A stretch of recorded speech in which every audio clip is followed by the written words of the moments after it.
G'day and welcome to the Josh Wade Show. My name's Josh Wade. Thanks to The Siege for the theme song. They are killing it right now. The Rock's using their music. Logan Paul's... Oh, that doesn't fucking help at all. Anyway, welcome to the show. Touring around the country really soon. Greatest hits show. We're doing Ipswich, Gympie, Emerald. Yeah, we are. Bendigo and Frankston. Why not? Why not? They love some filth. And then after that, we're not going to do that anymore. The comedy's over. And then I'm going on a fucking speaking tour. That's what I'm calling it. I got a lectern. I got all of it. A lectern? A lectern. That makes it formal, doesn't it? It's culty. You can be the biggest simpleton around and get a lectern and you're respected instantly. I love that about a lectern. Yeah. I am looking... I mean, I'm trying to get myself in with Scientology to some extent. I'm sorry. When you say trying, is it not just a check? Yeah, I don't believe there's standards in that group. I think it's just a check. I'm trying to get an influencer sponsorship. Oh, amazing. On today's show, Sam Mangan. Sam, you are the CEO of Spin&Co? I am. Yes. I don't use CEO myself because I think that it makes you sound like a maximum wanker. So managing director to me seems like less of a wanker, more real life. Yeah. But look, I'll take CEO today. Okay, Why take not? CEO. Now, you are a very interesting guy. You've got an amazing Instagram. I first no, you do. I first discovered you on Instagram and I went, this guy is my spirit animal. I get that a lot. You do? The spirit animal thing? Which, what I like about it is that I think that if that's what you think, then it really just means that all of my content is so unoriginal. I'm just stealing thoughts from minds, which I'm happy with. No, I think you're not stealing thoughts from minds. I think you're just saying a lot of things that a lot of people are too scared to say. Plus, you use the word peasant rather freely, which I like. I like that word. I like to pepper it through. Yeah, I do like that. Not that everyone is a peasant. I don't like to come from that place, but there are a lot. There's a lot. There's a large group. I like to make sure they're identified. I like to make sure we're aware of them. Are you like track? I was thinking this morning because I read a comment. Someone said you're a narcissist. And I was like, yeah, I am. Look, I think that the problem is in this world, everyone needs a title and everyone needs to feel important and whatnot. And so the person who's written that comment, the fact that they think that writing that comment has any value to anyone and anyone cares about their opinion and or them makes them the epitome of the peasant in my mind. So I think all the titles are kind of irrelevant, whether you are or you're not, whether it's positive or not. Who really gives a shit? I mean, it's rather narcissistic to tell someone that they're a narcissist, though. Well, I mean, it's just idiocy. No one cares what you have to say. Shush. Go away. Delete your account. Yeah. Like, why are you commenting? You go on these different rants and they're really starting to build a following and they are going to continue to build a following the more that you do. What has sort of... Give us a rant that you've done or a topic that you've done that you feel like has really pricked people in the side, sort of where they don't like to hear it the most. Because some are about, you're doing the Pepsi and Coke thing right now. But what one hit a nerve with people, do you think? I don't know that there's been anything hugely, I guess, negative to an extent where people have had a lot of backlash. I know that obviously through the agency that I own, we work a lot with influencers, and one of my earlier rants was just a straight shot at influencers, which, for me, I just think that the honesty is what's missing and a lot of the transparency is missing. Yeah. So that's why I had a shot at it. I think probably quietly they were all very upset with me, I would imagine. But I mean, again, you can't really say a lot to me because I control too much money and whatnot. So they're kind of silenced by, not by their choice. So we may as well get a backstory for everyone that's watching. You studied law. You've finished all that. And then you've done a few things since getting into PR. But take me back. Where were you born? The Gold Coast. Yep. Right here. Yep. Gold Coast, born and bred. What made you go into law and study law? This is such a boring story. I'm quite fascinated by the law, but I think that if we go back to your narcissism earlier, the one thing I hate is being in a room and feeling like I don't understand what's being said or being outmatched mentally. And I'm certainly not the smartest guy, but I think the law is one of those things where I'm never going to find myself in a room with doctors. So I don't need to understand medical things. Yeah. But I feel like the law is transcends all business, and no matter what room you're in, someone will try and sue you, or someone will try and do wrong by you, or someone will whatever.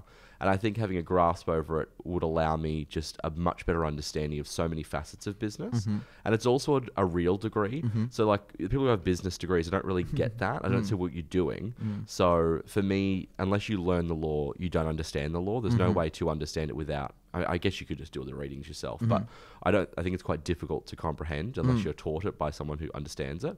Whereas with business, I mean, that's a fucking joke, that degree. But anyway, so I got that for that reason. My parents thought that we were, going for the legal career. So when I was like, I'm not getting someone's coffee for $40,000 a year, my mum had a coronary.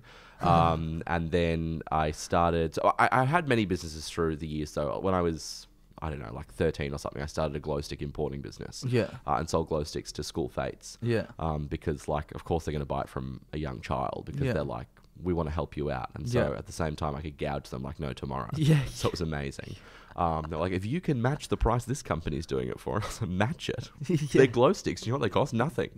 So I was bringing those in. That was my first business. And then on from there, Facebook sort of became a thing in, 2008 at launch. I graduated high school in 2008. And so around that time when Facebook was sort of really, I think it was actually out in 2007, but it was kind of getting some traction in 2008. I started a business where we were basically just charging people to set up accounts because they were like, you're young, you'll get it. And so the business that I had before that in high school was a website design business. So we just used the same clients. So we were just funneling the same people who wanted websites that we made for, which I outsourced all overseas. I have no technical ability. And then we just started making Facebook pages for them and whatnot. And at that stage, it was really good because I was young. That was kind of like a selling point. They're like, well, if you're young, you'll get it. Whereas when I was trying to give any advice on marketing or anything like that, they were like, you're 12, no one gives a shit. You just build the website and we'll do everything else. So it was good because then the young thing was kind of an asset because they were like, well, you're young, you'll understand social media by default. So we were chatting people to do that.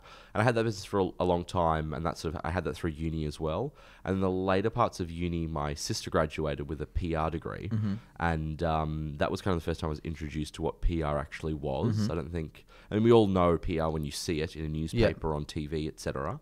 But I didn't really understand that function of what is it? Just for people that don't fully understand it, because there's advertising, there's marketing, there's PR, it's all very difficult. It's all the same thing. Absolutely. And even to our clients, like they don't get it as well. PR specifically it's public relations. At a very broad perspective, it's any interaction you have with the public. So any communication of any nature. It could be through social media and whatnot. But very strictly speaking, it's getting you coverage in news or media outlets at no cost as part of editorial. So when you pick up a newspaper, if it's not advertising, the rest of it is editorial and therefore it is PR. So if, we do it for all sorts, take Emily Skye, for example, who's a very large influencer. We represent, the cover of Women's Health magazine. We coordinated in 26 countries. So that sort of stuff, getting them covered in magazines and talked about in any media, radio, TV, print, digital, as well as now the influencer world comes into that. So, seeding product out to influencers and hoping that they'll cover it, that sort of stuff. So that's very broad, I guess, PR description. So that differs obviously from marketing in terms of the fact that marketing is like a paid activation. That you're paying to have your banners placed on X website or Y website or bus shelters, whatever.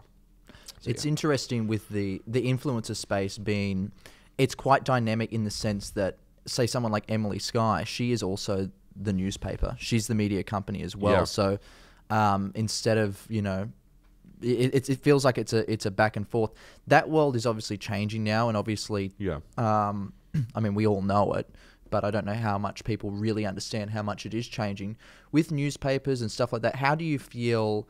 So your influencer clients get into that world and transition over? Because for a long time, I knew back in the early 2010, 11, 12, there seemed to be a really, really Donald Trump Mexico wall between traditional media and influencers. No one wanted to have anything to do with... I think the wall still exists. I mean, there's some level... Look, there's some people who've worked in journalism for, 20, 30 years.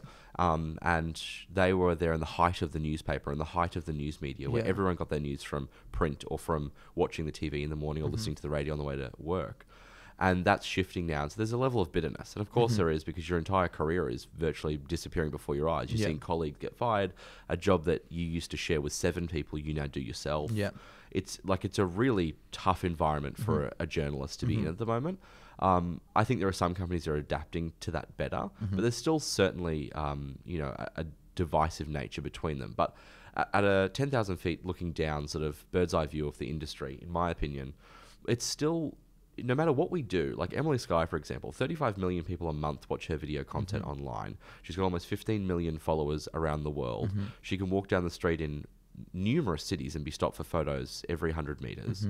And yet still there are media outlets who go, well, she's no one, we're not covering her. So even when you quote the numbers, that's almost the reason they don't want to. Like, we don't care about that. That's her digital Facebooky. But that's bigger than world. what they're getting anyway, in general. It is bigger than what they're getting, but there's still this disconnect in the consumer's mind. Until I got Emily on television, people didn't get it. Yeah. I mean, still, she was, about a year ago, she was looking to move to LA for some business stuff. And a friend of hers, a very close friend of hers, said to her, what will you do when you get over there? Will you get a job? Now, Emily has a multi-million dollar empire that she's built with fitness programs and whatnot. This friend thought she had to get a job when she got there. So the understanding is still very limited in the market, even from people who are close to influencers.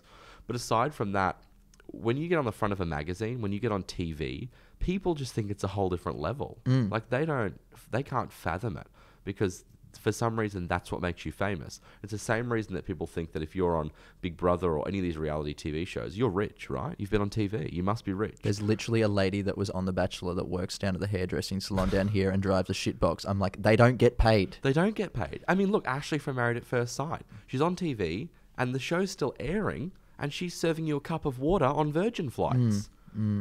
You get nothing. Yeah. And they dump it, like, they pick you up and you're the greatest thing ever, and they dump you the second the show's done. Yeah. And then you're back to your life. Yeah. And you're back to your life in a very odd way, because now you're serving the cup of water on Virgin flights, but everyone wants your photo while you're going past. I mean, I'm surprised more of them don't try and charge for their fucking picture. I would. Yeah. But so there's still this massive disconnect. Like, you're super famous, but if you're on TV, but then if you've got this digital following and whatnot, there's still no appreciation for it. No. I mean, segments of the market, don't get me wrong, they do. A lot of brands still use it as like a, I don't know what the word is, but they use it like, they would just want to use you. You've got this distribution, we'll use you. The same as, I guess, a billboard, will use you, put it out and move on. Yeah. But when it comes to the big dollars, they still want the big celebrities, Rihanna and this, that, and the other, even though some of them would have less distribution than some of these influencers. It's unbelievable. I mean, look, we just had a Pacific Fair. We just had James Charles tour. He appeared. We had between 5,000 and 6,000 people turn up to see him. That's influence. I don't care what anyone says. This real is a life. Kid, yeah. This is a kid with an Instagram account and a YouTube account. And he said, I'm going to be here.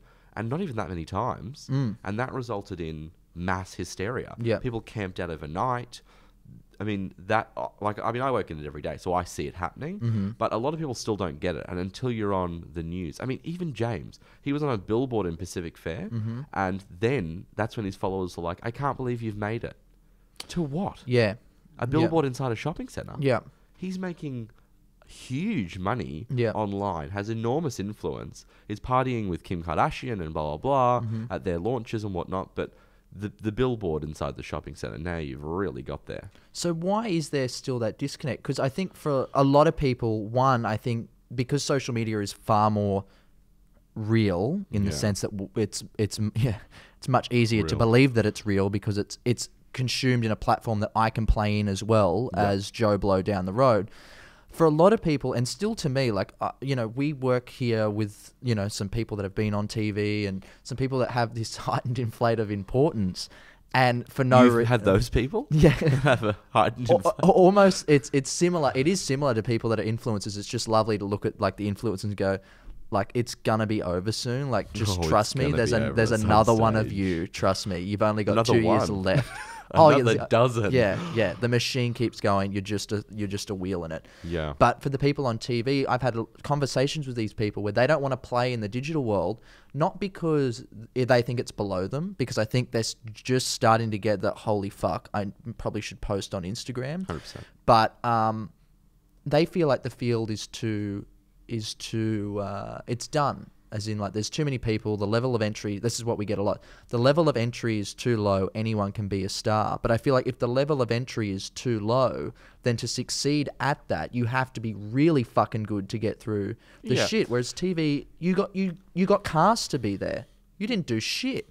Well, look, two things on that. The cost of entry to television is absurd because in order to get on TV, you have to be in the circle.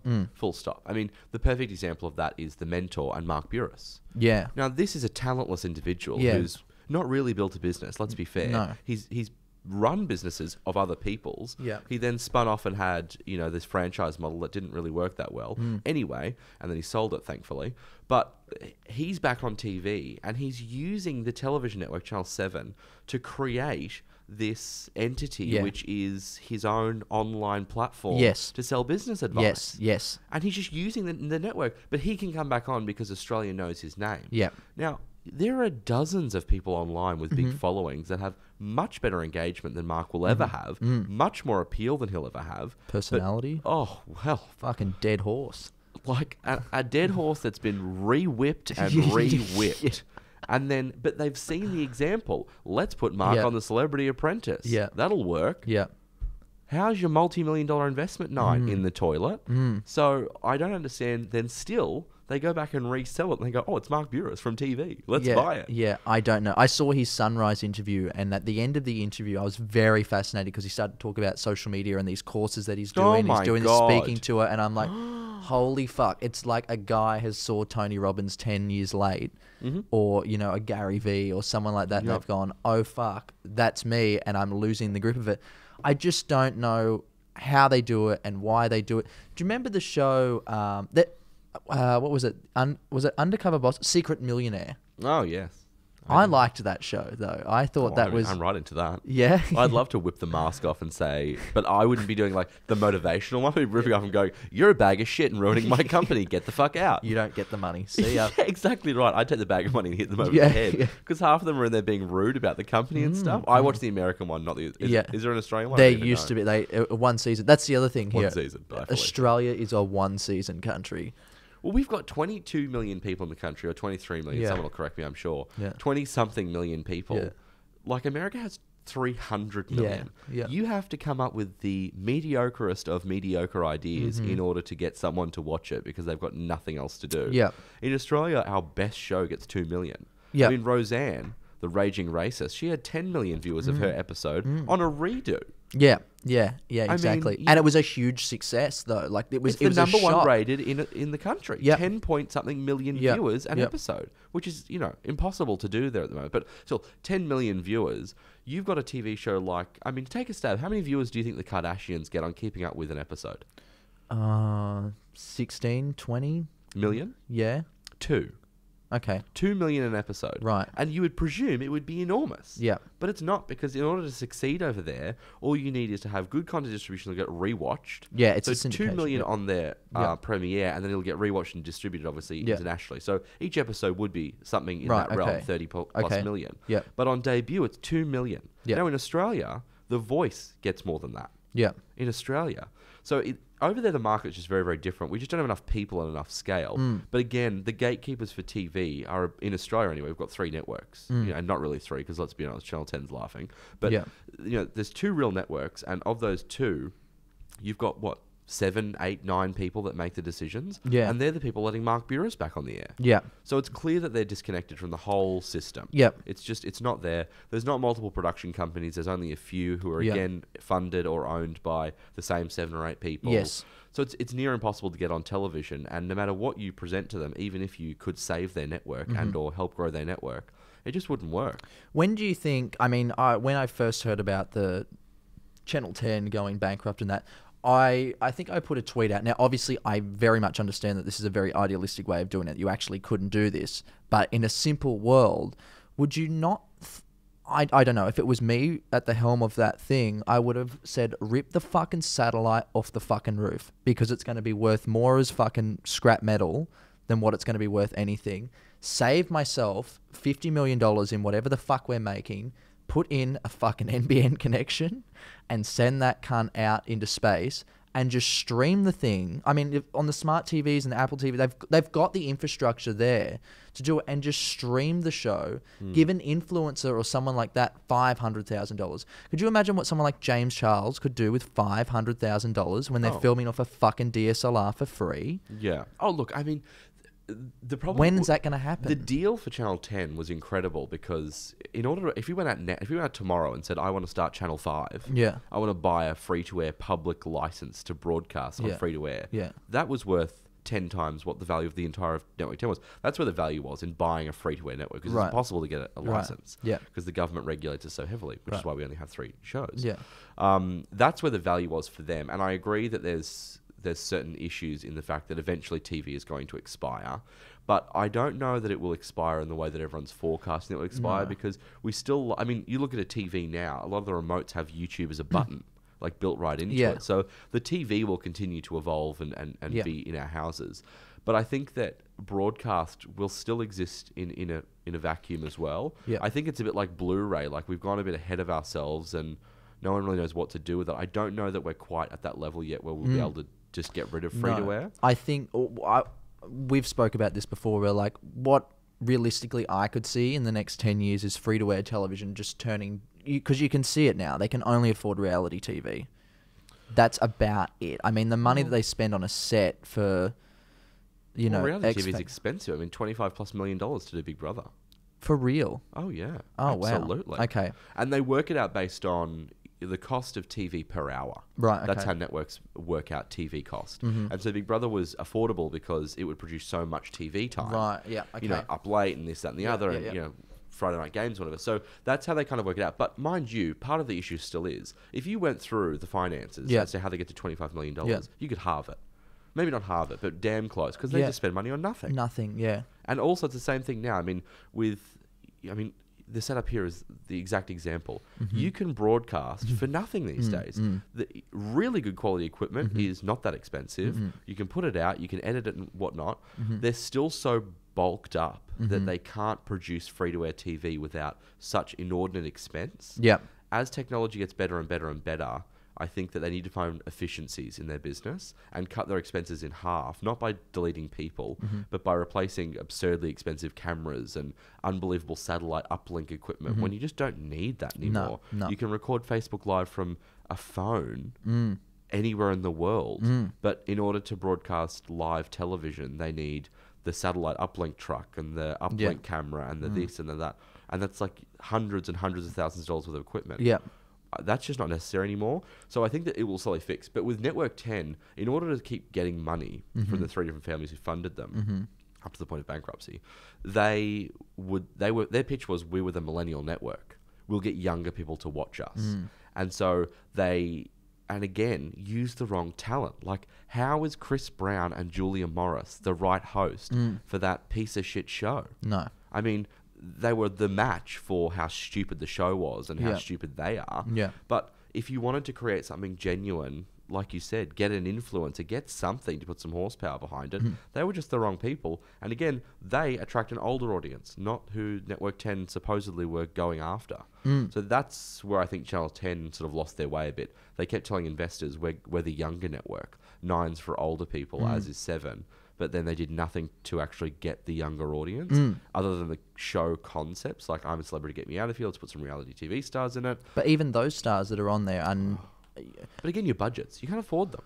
I mean, they're spending a lot of money on them, don't get me wrong, but they don't have the money to get real stars. I don't know. But I suppose that difference between, say, a social media star in terms of, because where the industry is, they would pay someone like Julia Morris a fuckload more than someone like, some sort of high-end influencer, just because she has been on television. It gives her that thing. Is it time for a show like, I mean, we've spoke about it a million times, but like Big Brother was clearly way too ahead of its time. I mean, they used to have the live streams on their website and they'd have the webcams up. You could go on, and this is back in like 2004, 2005. Look, Big Brother was poorly put together, is the only way to put it. I mean, in this country, I think that we have the wrong rules and regulations. But if you want like they call it a social experiment, right? Yeah. If you want a real social experiment, put the gayest person you can find in and put the most homophobic person you can Yeah, I find know. in the house. I know. Television. Yeah. You know what I yeah, mean? Yeah. Put in the person who cannot live without smoking and the person whose parents died from cancer. Yeah. Like, Yeah. that's how you get discussion going. Not a guy with abs and then a girl who's got fake tits. It's Yeah. like, cool story. It's the Gold Coast. Shock horror you found them. Yeah. Yeah. That's what they were missing. You call it a social experiment, but as far as they went was hot people who might sleep together, but we can't show that on TV anyway. Yeah. Let's get some real debates going. I mean, I think there was one season where they had some old people in it and some young people, and there was some good debate there. I do remember that, and that was actually a really good Yeah. It was probably the only season that I ever watched and went, oh fuck, there's a Yeah. difference here between these people. 100%. And I think that part of the issue is that and they're scared. All the networks are scared. Yeah. Because when you think about how do we promote a show, they have a package. We do buses, we do billboards, we do TV, we do radio and whatnot. And on a billboard looks really good is a guy with a shirt off with abs. Because they think that's going to get viewers. And it probably does to a certain extent. They're very concerned about if we filled the house with influencers, whilst it would be the cattiest event ever because the egos would be through the roof. Yeah. If you did that, how do we distribute it? Because if you put them on a billboard, no one knows them in their minds. Kids aren't looking at billboards, so that's not going to get us. How do we get viewership? And I think that's what terrifies them. If we did that, if we went all the way, how the hell do we advertise it? We don't know. And it's so far out of their wheelhouse, and it would be such a risk of tens of millions of dollars that I don't think they're willing to take that risk, and it'll take a long time. That's why they put, like Elise Knowlesy on The Block. She was ideal because The Block doesn't require celebrities, but she had a bit of a following, but she was also very good looking. Yeah. Yeah. So you're kind of ticking all the boxes. Yeah.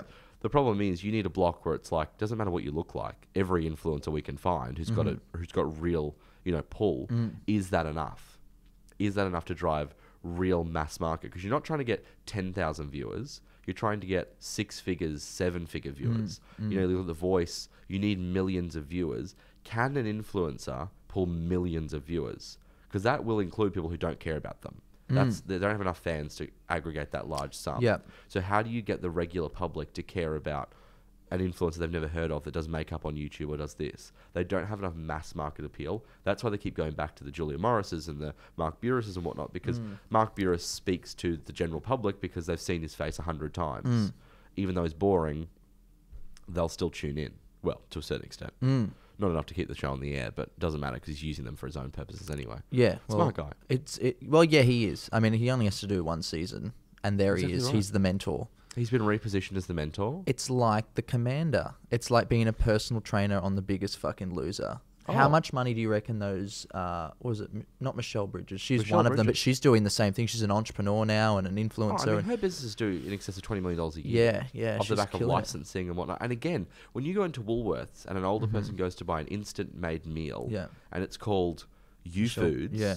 or it's called Michelle Bridges, who gives a shit, promise you'll be healthy if you eat this. Yeah, yeah. They're going to go, oh, I know Michelle. She's a personal trainer. She must know. She Yeah. was on TV. Yeah. Even though she was on Channel 10. A sorry excuse for a network. Doesn't matter. She was still on there. Why do you think? I I understand because like I watch a show like The Voice or one of these shows.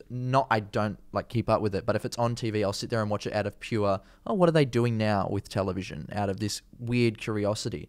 And it is so, I mean, once you're in the industry and you understand it, it's so highly edited, obviously, and you Yep. see not even the tricks that the general public see, but you see all the other tricks and how they manipulate it to such an extent that it actually is starting to look really butchered. Yeah.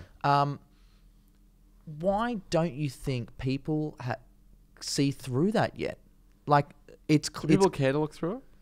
well, I mean, there are stats out there now that kids are killing themselves because girls are posting photos in bikinis on Instagram. Sorry.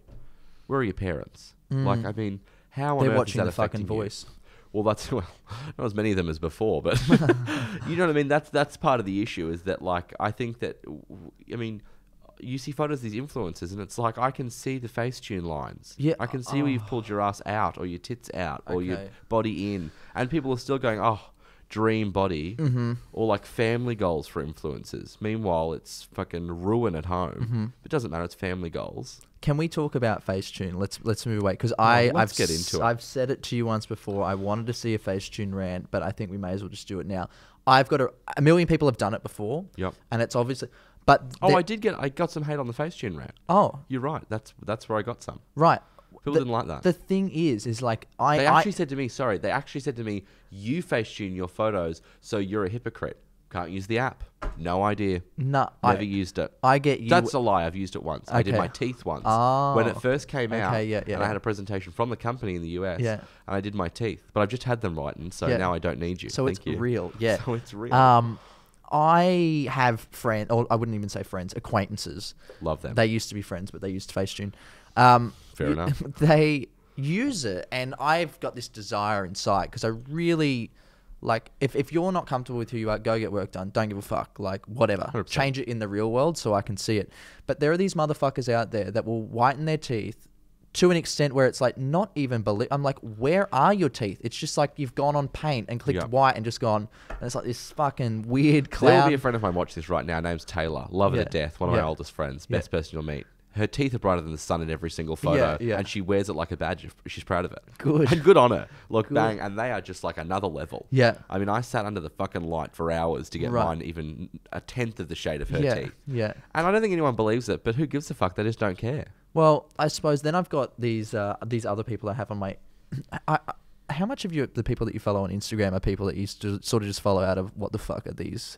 I What are follow they? virtually no one on Instagram. Okay. I'm like, I don't follow anyone. Okay. I'm okay. really bad. I try and keep it so low. Yeah. I keep and it's bad for business. Yeah. But I just keep it so low. It's a sign. It's like, oh, I don't fuck, want you you. followed. Yeah, I don't want to see your shit unless I want to see your shit. Mm-hmm. If I'm curious, I'll stalk you one week Right. when I've got time. I am not following you. 25% of my feed, and some people, oh my god, that's so negative. You're so negative. But I'm the most positive motherfucker out. But I do like getting off to seeing 25% of people trying to be something. Absolutely. I love it. I love it because I just go, you're not there. You're not Oh, there. You 100%. poor thing. And like a mother Here's wanting the to give problem. If the person isn't there now, we literally on my podcast the other day with Mm-hmm. my staff, we were talking about not my podcast, my company's podcast. Mm-hmm. I don't have a podcast. We were discussing using, the people who are like, I've got a Gucci belt and all this money on the bed. They've got all their friends' money together and Mm-hmm. Yeah. their mum's out of the bank and then Yeah. fucking all, and then they spread Yeah. it out and they have to return it back all because they're poor. Yeah. Anyway, those people and Yeah. they post these photos and then they go down to the shops and someone's got a Ferrari there and they stand next to it with their Gucci hat on, yeah. from Shenzhen. Anyway, so then they post that and they're really rich and whatnot. But then it works slowly, right? Yeah, like no, it I'm the does. 6-figure coach. I used to have a business. I won't mention it because why would I? Yeah. But I can teach you how to be rich tomorrow. And they, Yeah. in between times, push the trolleys back at Woolworths and they keep doing that. And it's like they sell enough courses, then they can actually afford the Gucci hat, and then they're off and running. Is that dumb or is that smart? I think it's slightly genius, but again, It is for slightly a, genius, for a isn't lot it? of I hate people, that. that's really short term. I don't understand because it's not going to last forever because you've obviously not got the talent to maintain it. I think for me, when I watch, and we're going to go into entrepreneurship and hustlers and fuckwits, when I It's see the same thing though, isn't it? Hustlers and fuckwits. they are it's one exactly the same. joined It's entity. a mixed word. And it's hard because at the same time, I would consider myself someone that would love to just build shit out of nothing, right? Yeah. And I think I do a really good job, and I feel like I'm on a journey that I want to showcase. Yeah. Because I ain't shit right now. Yeah. We're filming But no on... one cares about the journey. I think they do. I I don't think think the they real ones do. Who? Over time. I think it's long-term Yeah, over game. time. When you're rich, though, down the end of the line, Yeah. then they look back and go, what a journey. Let's do a book on it. But while you're poor, no one's wanting to watch that. They want to wake up and look at something and go, I wish I was flying in a private jet. That's why people are doing it. I know. Yeah, I absolutely agree. But to the same, I think that 1% of people that might care because they might be on the same journey. They might be a little bit further behind. They might be a Everyone's little on the same journey. Everyone's poor and wants to be rich. Everyone is on that yeah, journey. no, Full stop. everyone's poor forever. Yeah, do you know what I Nothing's mean? ever good everyone enough. wants to get, you know what I mean? Everyone wants to grow and have more money. I don't care who you are. There's like 1% of the population who don't care about money. Cool story. 'Cause they've got it. You'll realize one day that exclude the people who already have the money. But I mean, those people are still trying to make more. Yeah. But the people who actually don't genuinely care about money, Yeah. I can't connect with them on a mental space because I don't No. know what's going on. Yeah. Anyway, but, wear your rip-off Havianas to the shops, have a great day. But what I can't get to is the people who everyone wants to grow, Yeah. but they don't want to see anyone in the same position they are. They want to see you when you're at the other end and then go, but how did you do that? It's why every fucking Entrepreneur.com article is about what time Steve Jobs wakes up now. Well, he doesn't wake up now because he's dead. But, Bill Gates or what's his name from Amazon, Bezos, what time they wake up now. Who gives a fuck what time they wake up now? They're worth billions of dollars and have thousands of staff. Of course they're up at 4 a.m. Okay, the reason that I want to document my journey is... To look back. Well, not for me to look back. It's more of a reference point to say fuck you to someone. To pull it back and go, here you go. You didn't watch this because you didn't care. So you're spot on when you say you didn't care. No one's going to care. This is for my own narcissism. This is just to prove a point. I fucking like get off on the fact, and I reckon you would be exactly the same, where you go, I told you so. I predicted that. I told you that would happen. You didn't listen. Fuck you. Here it is. See, I think I'm even further along the line than that, where I go, I don't care so much about that person. They're such a peasant that I wouldn't even talk to them and say I told you so. Okay. They're just disappeared in the dust. No, but I agree. I'm the same. I wouldn't have the time to tell them I told you so. No, but I I forgot like my name. thinking that maybe they'll think that. Maybe they'll sit there. I don't know. For me, because I said this in a show once, and someone came up to me after. They were very upset that I said it. I said, I like doubt. Personally, I like doubt. That's something that is a funneling thing for me that helps fuel my energy to go, oh, I just need that doubt. I look for it. Because once upon a time, I used to be terrified of it. Right. It really used to hinder me. Oh, I don't want to do that because what if people think, oh, you know what I mean? It was this weird, wacky world of all this other stuff. Whereas I've funneled that energy into something else to now me But going. I think they're two different things. Someone saying, like, I don't think you'll be able to make it, or doubting that you can do it, I think is one entity. And that's the person putting my trolley back at Woolworths, and I don't ever think about them ever again. Their names are lost on me. The group of people who you're scared to put content out, or you're scared to do something because they might be like, what a wanker. I think that's a different thing. Like, I think everyone, I don't care who you are, has some level of stage fright, if you will, that if they put something out or they put themselves out there, they're going to get chopped down. And we all suffer from that. I think that's the only way to get over it, to realize that we all suffer from it. You're not alone. Yeah. But the ones who are saying, like, you'll never make it, they push trolleys back for a living, and they always will. And there's a reason they do. One, because in the grand design, someone's always going to put trolleys back. Sorry, but they will. Until, I guess, robots eliminate them and then they're on the street. But then, apart from that, those people always they're just always in that cycle of being a peasant. That's just what the world lives for them. But for everyone else, that's why I think they're separated. I just don't think about those people, because you think, like, you're sad, and because, like I said before, the 1% of people who don't want money, they go about their lives living, a really happy life. They're not encumbered by, like, hideous amounts of debt, and they're not they're not constantly stressed about work and this and that and the other. And by making a lot of money, I invite unbelievable amounts of problems into my life, because all money does is invite more issues. You can't have the money without the problems. And so, but these people, they live a very comfortable, mediocre life. Well, mediocre is the wrong word, because their life is fully fulfilled. They're fully happy. And some days I think to myself, that would probably be an interesting mental space to be in, where you don't care. Where you go to work and then you leave at 5 or 4:59 and you get home at 5:10, and that's the end of it. You don't think about it again. And you've got 2 days off in a row. And you take your kids to the park, and that's the dream. I just suffer from not being able to do that. Because I sit around and I'd be at the park and I'm looking and going, I could probably sell these shade sails over this fucking park here. Exactly the How same. do I get those?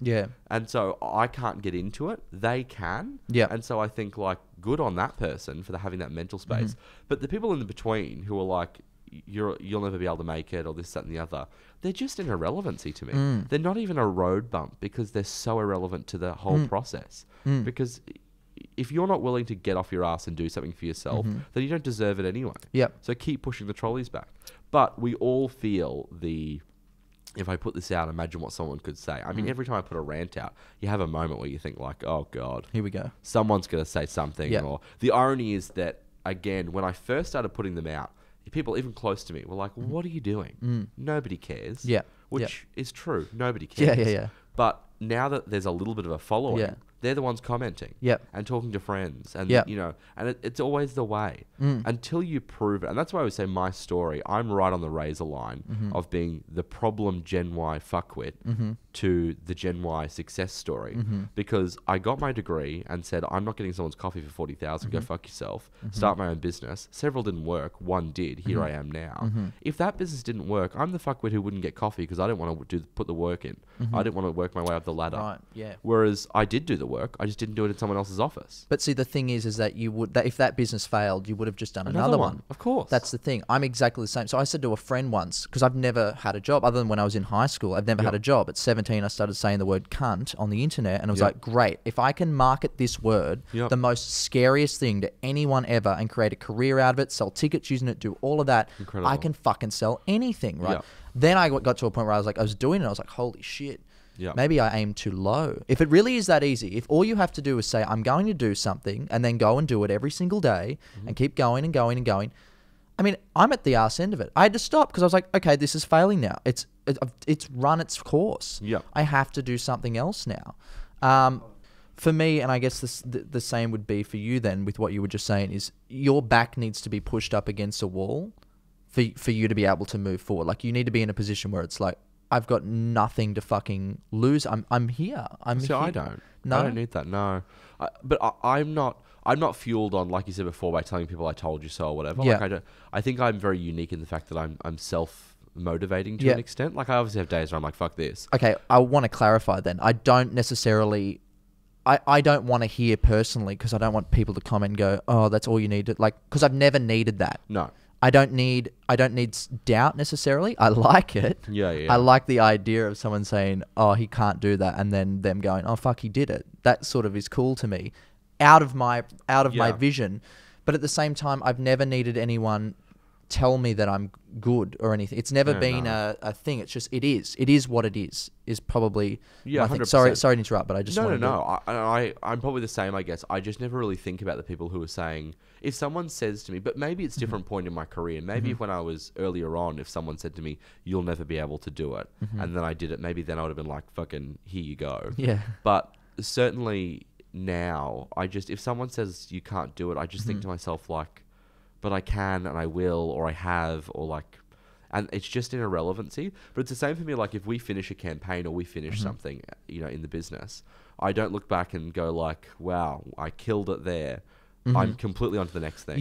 Completely don't think about how well that did. Or I just move on. Are you someone that, because I'm very much like this, where I set a goal, whether it be in business for a client or if it's something else, by the time I've got there, I've already set something else that I don't have that time to celebrate. I'm not someone that ever smells the roses in terms of... Me too. It's just keep going.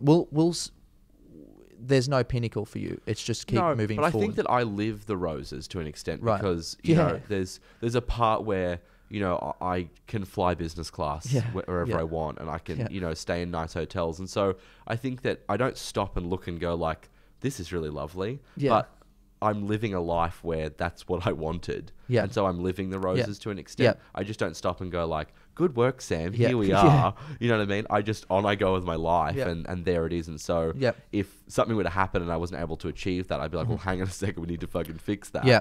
But that's just, for me, I'm living, you know what I mean? And that's why I get up out of bed every day. Like, I recognize I can do what I do and live the way that I live because I get up and do this all the time. If you've got a really shit piece day, which there are plenty of those, when you just look at it like, imagine waking up at 8:30 and going to work at 9 and leaving at 5:10, and then that's the end of it. And you go, that would be really nice. And then you remind yourself, but I'd be wearing fake Havianas. And I go, no, thank you. That's not what the world I can live in. Yeah. And I think everyone has those days. And that's why I think people wearing the fake Havianas would be having the days where they went, imagine what it'd be like to be able to go overseas anytime you wanted to. Yeah. Or imagine, whatever. But again, you invite, and that's why when people say money doesn't buy happiness, go fuck yourself. Yeah. It 100% buys happiness, but it buys it in absolute concert with problems. Yeah. Either you accept the fact that you've got more shit to deal with on a daily basis, or you don't. Yep. And if you can't cope with the fact that you can fly overseas whenever you want, but actually you can't because you have a company to run and the shit that goes with it. Yeah. And then I can never holiday. I might be away on a holiday, but I can never be away from my phone. Always a work holiday. I can never not reply to emails. I can never not take the phone call. I can never not respond to the message. And that's the life I've built for myself. Yeah. And I think that it's supreme fucking idiocy to go and turn around and go, well, that's no good, because that's what I asked for. The reason I can afford all this stuff is because of that problem right there. Yeah. But it's keeping it, as long as the good is just above it. Yeah. I think that's why people say money doesn't buy happiness, because the people who say it obviously are rich to start with. Yeah. So I think that it does buy happiness. The difference between the shit that you take on board and the good of it, that difference to me there that maintains as it grows is family and friends. Yeah. That's the difference. Yeah. But I live at, not a high life, but I live a really comfortable and, fun life because I can travel and I can whatever. But the problems are right there next to it. And the difference is the time that I spend with my close friends and my family and whatnot. That's the difference, I think. Does that affect relationships or anything like that? Because I mean, I'm someone that's really career orientated to the point where I'm like, sometimes I realize I'm like, holy shit, I'm really neglecting an important experience in life, which is to meet people and to, get married and have kids and stuff like that. But in my head, that's not even, I'm like, fuck that right now. I know that's probably a young person thing to say, but I genuinely am so... I don't think it's a young person thing to say. I think it's a mature thing to say in that we live in a world now, and I'm taking this basically from Gary Vaynerchuk, which I hate doing and stuff because all the wankers in the world fucking do it. The normies are on him now. Yeah. The thing that he says that I connect with a lot is that the idea of work-life balance is bullshit. I can't fucking stand when people talk about it. It's either open communication with your partner, or if you don't have a partner, it's just open communication with yourself. Yeah. That you acknowledge the fact of, I'm actively not out there looking for a partner, or I'm missing out on social engagements, or I'm this and that on the other, because I'm working on my career. I will get to that. Now, if you get to a point where you never get a partner, you never meet anyone, you just don't get to look back and go like, oh, poor me, life, whatever. You chose it. Yeah. And so as long as you're aware of the fact that you're making those decisions as you go on, and I think it's the same when you meet someone. If you meet someone and you give them all your time, and then halfway through your relationship or 2 years in or whatever, you then start working 20 hours a day, and the person's like, well, this isn't who I fucking met. Then it's your fault. You should communicate the fact that you're a workaholic, and that let's do 2 weeks off a year or 4 weeks off a year, and in that 4 weeks I'm with you. But other than that, if we want to live this lifestyle, this is what it is, or this is just my personality. I need to work all the time, or I think it's just lack of communication these days, and way too many like normal stereotype bullshit from society where it's like, work-life balance and, oh, you work too much, or you're on your phone too much, or this, that, and the other. Go fuck yourself. Put the trolleys back. I don't have time for people like that because they don't understand what it takes to live at that intersection of life, or how it takes to grow it. That's why I said before about Entrepreneur.com and those bullshit articles they put out. What time does Bill Gates wake up? Fuck what time he wakes up now. What time did he wake up when he was 16 building Microsoft? He probably went to bed at 4 a.m. and woke up at 11 a.m. Not up at 4 a.m.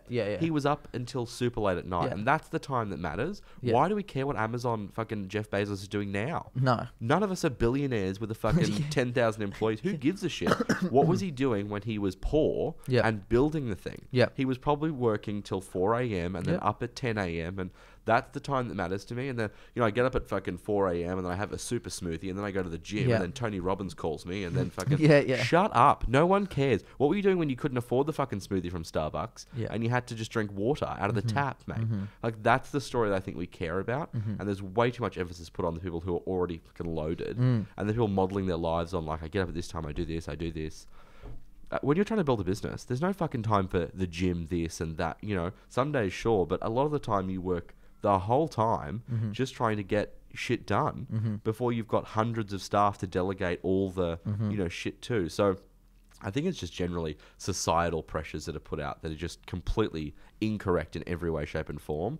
And it's the same thing like, women who, stay-at-home mums. That's not a thing anymore. Who gives a fuck if it's a stay-at-home mum, stay-at-home dad, you both stay at home? Who gives a shit who's staying home? You just need to have some discussion with your partner about like, what are we going to do here?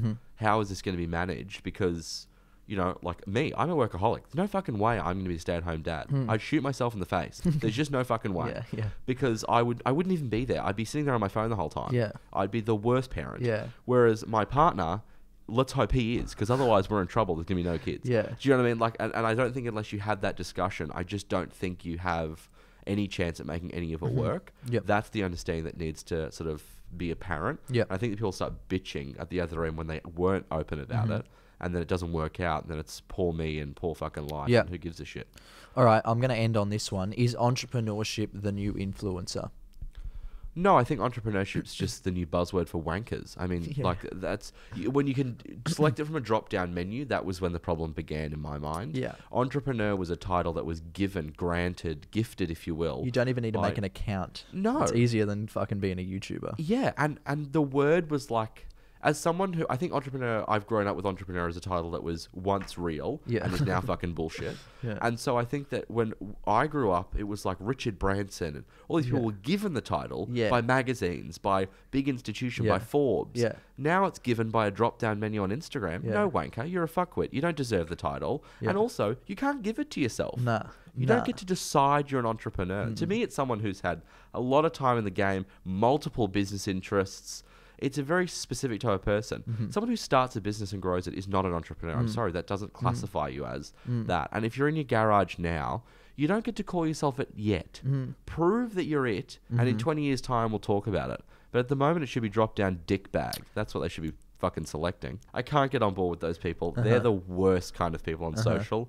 They are just the male equivalent, the ugly male equivalent of the hot girl in a bikini. Yeah. They're selling fucking lies. Yeah. And it's working in some parts of the Yeah. country. Yeah. They're selling 6-figure courses. I used to have a business that was worth, I saw one the other day, I used to have a business that was worth 9 figures. Now I've left it to help you. Let's not even go near that level of bullshit. 9 figures? There's no 9-figure company we don't know. No. 9 figures? Yeah. Oh, fuck off. That's bullshit. I can't get there with those people. They're all wankers. But yeah, there's like dozens of them per square meter on Earth. It's just fucking unbelievable. Yep. But you know what? If it makes them feel good, go for it. It's when they start selling people into lies. That's when I think it's a problem. Yep. If you want to give yourself the title and then you go to your call center job and you fucking sit there and you're like, doesn't matter because I'm an entrepreneur when I get home at night and watch Netflix for 3 hours, but then I'm an entrepreneur and they're 12 minutes before I go to bed because I open my phone and fucking go on Alibaba. You're not. But if that makes them feel good, make yourself feel good in a time when mental health is such a big thing. If you feel good calling yourself that, fucking fill your boots. The same way you walk down the street and see someone dressed like a fucking idiot who hasn't got a mirror in their house clearly. If you feel good dressing like that, fill your boots.